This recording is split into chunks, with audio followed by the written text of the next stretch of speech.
Watch this for 30 minutes and you'll be dangerously smart. I'm not talking about book smart. I'm not talking about school smart. I'm talking about the kind of smart that makes people nervous when you walk into a room. The kind of smart that lets you see what people are really doing behind what they're saying. The kind of smart that means you can't be lied to, manipulated, or controlled anymore. Most people go through life half asleep. They take things at face value. They believe what people tell them. They think the world operates the way they were taught it operates. They spend decades being confused about why things don't work out the way they're supposed to. And the reason is simple. They're missing 7 pieces of information, 7 mental shifts that change how you see everything. And once these shifts happen in your brain, you become a completely different person. You see patterns other people miss. You predict outcomes other people can't see coming. You understand motivations that other people are completely blind to.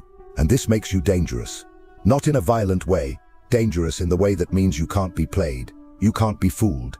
You can't be controlled by the same tactics that work on everyone else. And the people who make their living controlling others, they hate when someone becomes this kind of smart, because it means their tricks don't work anymore. Now I need to warn you about something before we go further. These 7 shifts are permanent. Once you see what I'm about to show you, you can't unsee it. You can't go back to being naive. You can't pretend you don't know how things actually work. And that knowledge comes with a cost. You're going to feel more isolated. You're going to feel like you're speaking a different language than most people. You're going to see things that make you uncomfortable, and you can't unknow them. So if you want to stay innocent, if you want to keep believing that people are fundamentally good and the world is fundamentally fair, stop watching now. Go back to whatever you were doing. But if you're ready to see clearly, if you're ready to understand how the game actually works, keep watching. Because in the next 30 minutes your brain is going to change, and by the end, you'll be dangerously smart. Let's start with the first shift. This is the foundation. Everything else builds on this, and this is the one most people resist the hardest, because it destroys something they desperately want to believe. Here it is. People don't mean what they say, they just don't. And I don't mean they're all liars. I mean that words are the least reliable indicator of what someone actually thinks, feels, or intends to do. Words are performance. Words are what people use to manage your perception of them. Words are what people say to get what they want in that moment. But words are almost never the truth. Think about how many times someone told you they'd do something and didn't do it. How many times someone said they cared about you and then disappeared. How many times someone promised to change and stayed exactly the same. Were they lying when they said it? Maybe, but more likely they meant it in that moment. They felt it in that moment, and then the moment passed, and the feeling passed, and the words became meaningless. Because words are cheap, words cost nothing. You can say anything, you can promise anything, and most people do. They say whatever makes them look good or gets them what they want or makes the other person stop bothering them. Machiavelli understood this 500 years ago. He wrote that men are so simple and so ready to obey present necessities that he who deceives will always find someone ready to be deceived. What he meant is that people want to believe words. They want to believe promises. They want to believe that when someone says something, they mean it. And manipulators know this, so they use words to control you. They tell you what you want to hear. They make promises they have no intention of keeping. And it works, because most people take words at face value. Most people assume that if someone said it, they must mean it. But that's not how the world works. So what changes when you make this first shift? You stop listening to what people say and start watching what they do. You stop being impressed by promises and start paying attention to patterns. Someone says they'll call you back, do they? Someone says they value you, do their actions reflect that? Someone says they're going to change. Do they actually change, or do they just keep saying they're going to change? When you stop believing words and start believing behavior, everything becomes clear. You're not confused anymore. You're not wondering why someone who says they care keeps hurting you. You see it. They don't care. Their words say one thing, their actions say another. And actions are always the truth. But here's what most people don't realize. Here's the part that makes this shift so powerful. Once you stop believing words, you become very hard to manipulate. Because most manipulation is verbal. It's promises, it's explanations, it's justifications, it's someone talking their way out of accountability. And if you don't believe the words, the manipulation doesn't work. You just look at the pattern. You look at what they actually do, and you make your decision based on that. This infuriates manipulators, because they're used to people accepting their explanations. They're used to words working.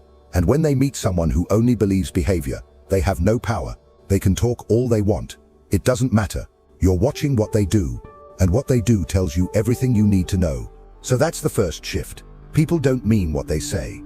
Watch behavior, not words.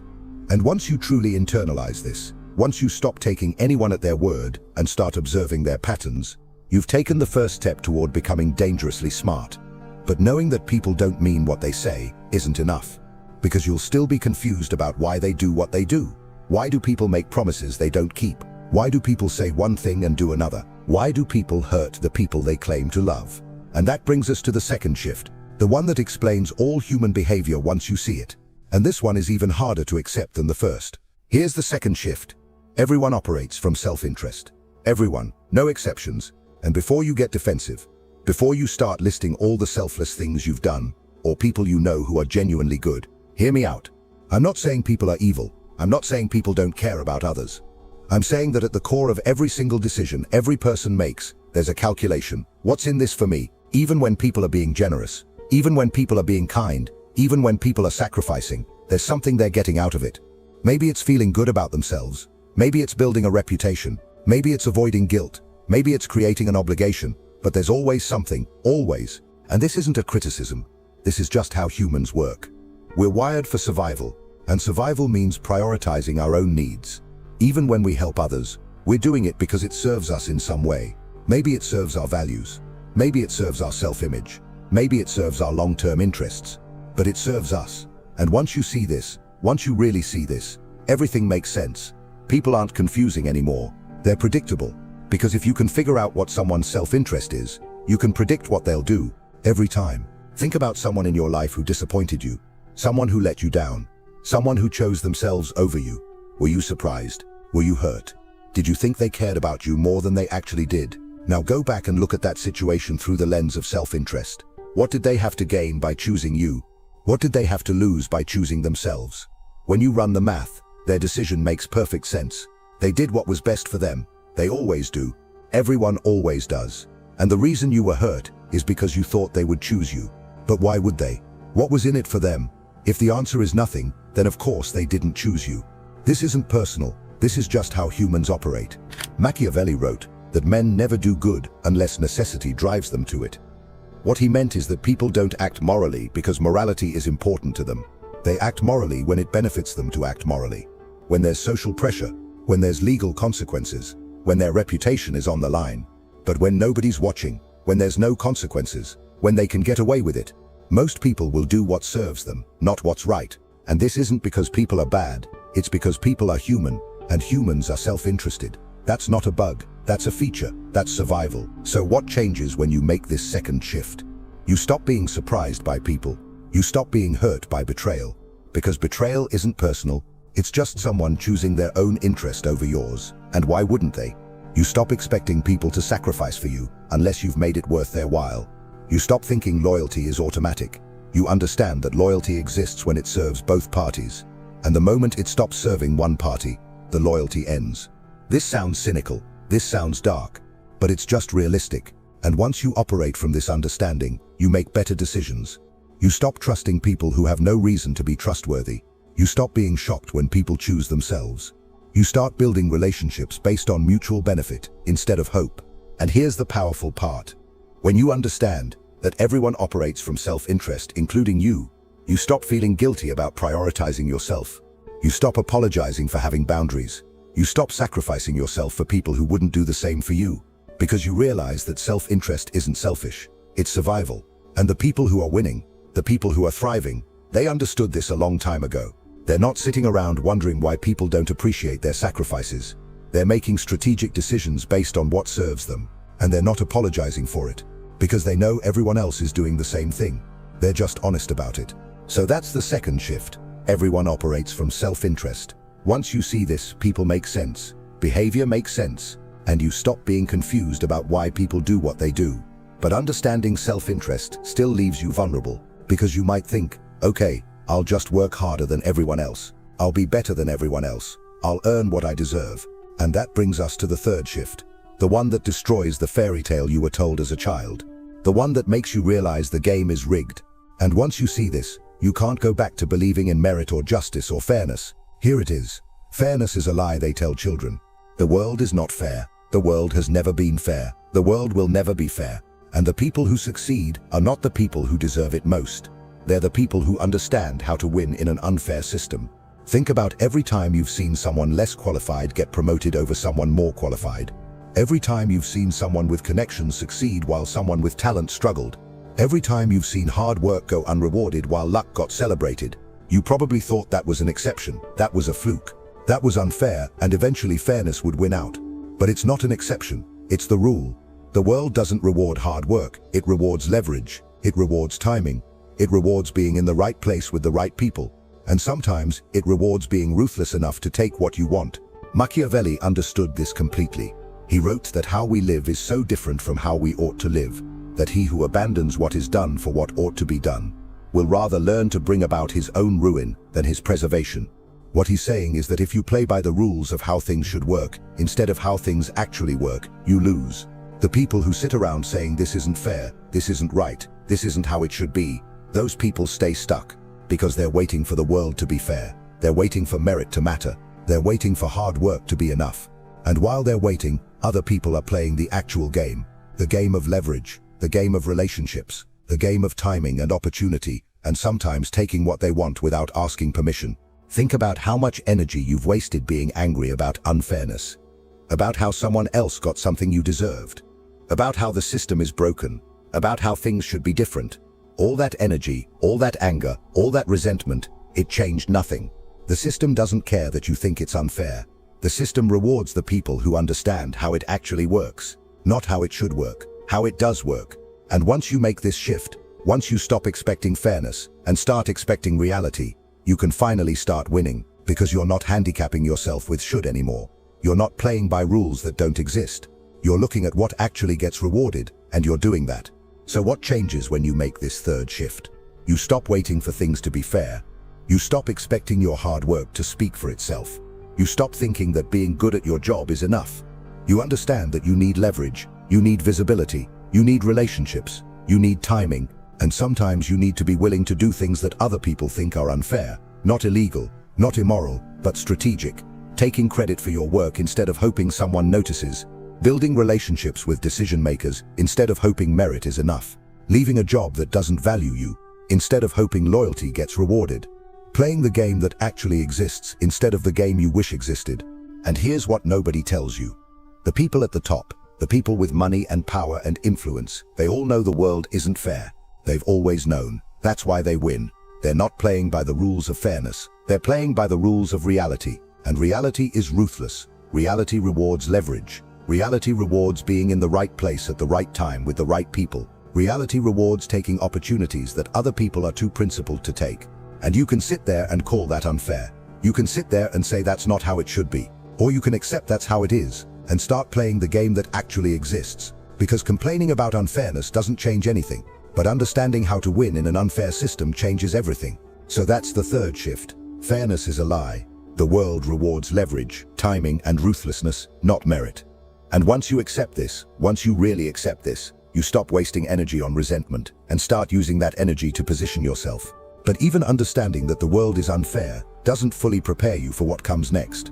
Because you might think, okay, the world is unfair, but at least everyone is playing by the same basic rules. At least we all have to follow the laws. At least we all have the same constraints. And that brings us to the fourth shift. The one that shows you that not only is the world unfair, but different people are playing completely different games. Here it is. The rules don't apply to everyone. There are rules for regular people. And there are rules for powerful people. And they're not the same rules. Regular people have to follow the rules. They have to pay their taxes. They have to show up on time. They have to be polite. They have to ask permission. They have to wait their turn. They get fired if they break the rules. They get arrested if they break the law. The system enforces rules on regular people, constantly. But powerful people, different story. Powerful people break rules all the time. They cut corners. They ignore regulations. They bend laws. They make promises they don't keep. And nothing happens to them. Because the rules exist to control the powerless, not to constrain the powerful. Think about every scandal you've ever seen. Wealthy people cheating on taxes. Politicians lying under oath. CEOs breaking labor laws. What happened to them, really? What actually happened? Maybe they paid a fine that was a fraction of what they gained. Maybe they got a slap on the wrist. Maybe nothing at all. Because the system is designed to punish people who can't afford good lawyers. People who don't have connections. People who don't have leverage. But if you have money, if you have power, If you have the right relationships, the rules become suggestions, things you can work around, things you can negotiate, things you can ignore if the benefit is worth the risk. Machiavelli wrote that a wise prince cannot and should not keep his word when such observance may be turned against him, and when the reasons that caused him to pledge it no longer exist. What he's saying is that powerful people don't follow rules when those rules stop serving them. They follow rules when it benefits them. They break rules when it benefits them, and they have the resources to get away with it. This isn't a conspiracy. This isn't a secret. This is just how power works. The people with power write the rules, and they write them in a way that constrains everyone else while giving themselves loopholes. Always. Every system, every society, every structure. So what changes when you make this fourth shift? You stop handicapping yourself with rules that powerful people ignore. You stop being the only person playing fair in a game where nobody else is playing fair. You stop thinking that following all the rules is what separates you from bad people, because the people winning aren't following all the rules, they're following the rules that matter, the ones that have real consequences, and they're bending or breaking the ones that don't. This doesn't mean become a criminal. This means stop being naive about what game you're actually in. Stop thinking that being a rule follower makes you virtuous. It just makes you controllable. And here's the dangerous part of this shift. Once you see that the rules don't apply equally, you have to decide. Do you keep following rules that are handicapping you while everyone else is cutting corners? Or do you start being strategic about which rules you follow and which rules you bend? Most people can't handle this question. They want to believe they're good people, and good people follow rules, but Machiavelli would tell you that good people finish last, not because being good is wrong, but because playing by rules that nobody else is following is stupid. The rules exist to control you, not to create fairness, not to ensure justice, to control you, and once you see that, you can't go back to blindly following them. So that's the fourth shift. The rules don't apply to everyone.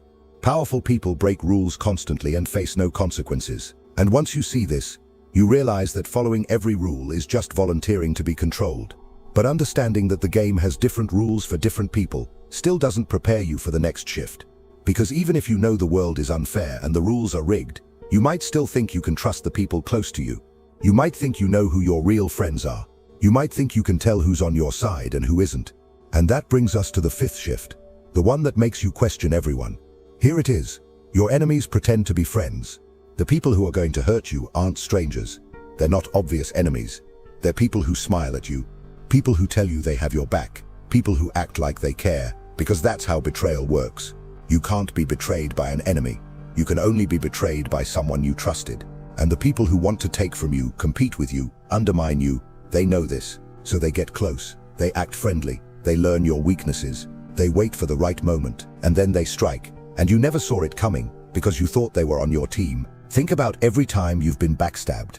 Every time someone you trusted turned on you. Were they obvious enemies before that?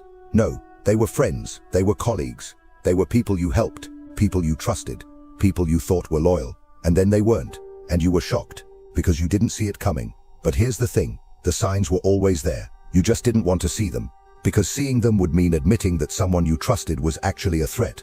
And most people would rather stay blind than accept that truth. But staying blind doesn't protect you. It just makes you an easier target. Machiavelli wrote that men are so simple that the deceiver will always find someone ready to be deceived. What he meant is that people want to trust. They want to believe that their friends are really their friends. They want to believe that people are being honest with them. And deceivers know this. So they use your trust against you. They get close to you. They learn your secrets. They find out what you value. They figure out your weaknesses. And then they use all of that information to either take from you or compete with you or sabotage you.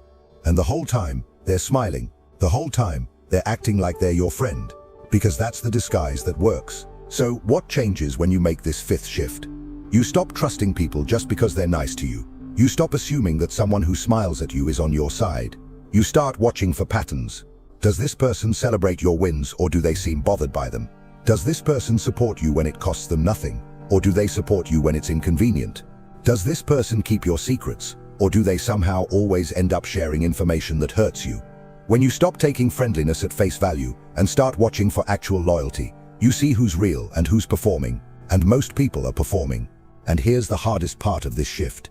You realize that you can't actually trust most people, not because everyone is evil, but because most people will choose themselves over you when it matters. Most people will smile at you and compete with you at the same time. Most people will be your friend until being your friend costs them something. And once you see this, you become very selective about who you trust. Very selective about what information you share. Very selective about who gets close to you. Because you understand that proximity is danger. The closer someone is, the more they can hurt you. And most people are not worthy of that proximity. Most people are friendly enemies, smiling while they wait for an opportunity. So that's the fifth shift. Your enemies pretend to be friends. The people who will betray you are the people who are close to you right now. And once you see this, you become very careful about who you let in. But even knowing that people around you might be threats doesn't fully protect you, because you might think, okay, I'll just be strong, I'll be tough, I won't show weakness. And that brings us to the sixth shift. The one about what happens when you do show weakness. And this one is brutal.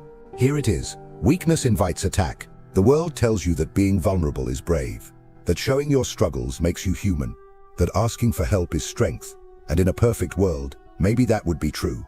But this isn't a perfect world. This is a world full of predators. And predators don't respect vulnerability. They exploit it. When you show weakness, you're not building connection. You're painting a target on yourself. You're showing people exactly where to hit you. You're giving them information about how to hurt you, manipulate you, or control you. And some people, not all people, but some people, will absolutely use that information against you. Think about a time you opened up to someone about a fear or an insecurity, and then later, in an argument or a difficult moment, that exact thing got used against you. They knew it would hurt because you told them it would hurt. You gave them the weapon. You showed them where you're soft, and they filed that information away until they needed it. This is what happens when you're vulnerable with the wrong people. Your honesty becomes ammunition. Your openness becomes weakness. And weakness in a competitive world gets punished. Not because people are evil, but because people are strategic. And if they can gain an advantage by hitting you where you're weak, some of them will do it. Machiavelli wrote that it is better to be feared than loved, if you cannot be both. What he meant is that people respect strength more than they respect vulnerability. When people fear you, when people know that crossing you has consequences, they treat you carefully. They think twice before betraying you. They don't test your boundaries. But when people think you're weak, when they think you won't fight back, when they think you'll just absorb the hit and keep being nice, they have no reason to treat you well. Weakness invites disrespect. Weakness invites exploitation. Weakness invites attack. Not from everyone, but from enough people that you need to be careful. So what changes when you make this sixth shift? You stop oversharing. You stop telling everyone your problems. You stop looking for sympathy. You understand that most people don't care about your struggles. They're either indifferent or they're filing the information away to use later. You become more guarded. You share your struggles only with people who have proven they won't use that information against you. And that's a very small group. For most people, you show strength. You show competence. You show that crossing you is a bad idea. Not because you're mean, but because you understand that in a world full of predators, looking like prey gets you eaten. And here's what this looks like in practice. You don't complain about your problems at work. You solve them quietly. You don't tell people about your insecurities. You work on them privately. You don't broadcast your failures. You learn from them in silence. Because every time you show weakness publicly, you're lowering your status. You're making yourself less valuable in other people's eyes. You're giving competitors an advantage. You're making yourself a target. And the people who are winning, the people who are thriving, they understand this. They keep their struggles private. They show strength publicly, not because they don't struggle, but because they know that showing struggle is dangerous. So that's the sixth shift. Weakness invites attack. The world doesn't reward vulnerability. It punishes it. And once you see this, you become very careful about what you reveal and to whom. But even understanding all six of these shifts, even seeing clearly how the world actually works, there's still one more shift. The biggest one. The one that ties everything together. The one that determines whether you stay a victim of these realities or become someone who uses these realities to win. And this is the shift that separates people who understand the game from people who play the game. Here it is. You're in a game whether you play or not. Some people think that by refusing to play games, by refusing to be strategic, by refusing to compete, they're somehow above it all. They're not playing dirty. They're not being manipulative. They're just being authentic and hoping that's enough. But here's the brutal truth. You're in the game whether you choose to play or not. Other people are playing. Other people are being strategic. Other people are positioning themselves. Other people are building alliances and undermining competitors and taking opportunities. And if you're not doing those things, you're not staying neutral. You're losing. Because refusing to play doesn't take you out of the game. It just makes you a piece instead of a player. Think about your workplace. Do you think the people getting promoted are the ones who do the best work and hope someone notices? Or are they the people who make sure their work gets seen, who build relationships with decision makers, who position themselves for opportunities, who make strategic moves? They're playing. And if you're not playing, you're the person they're playing against. You're the person who gets passed over, the person who gets blindsided, the person who wonders why things never work out, even though you did everything right. You did everything right according to the rules you think exist.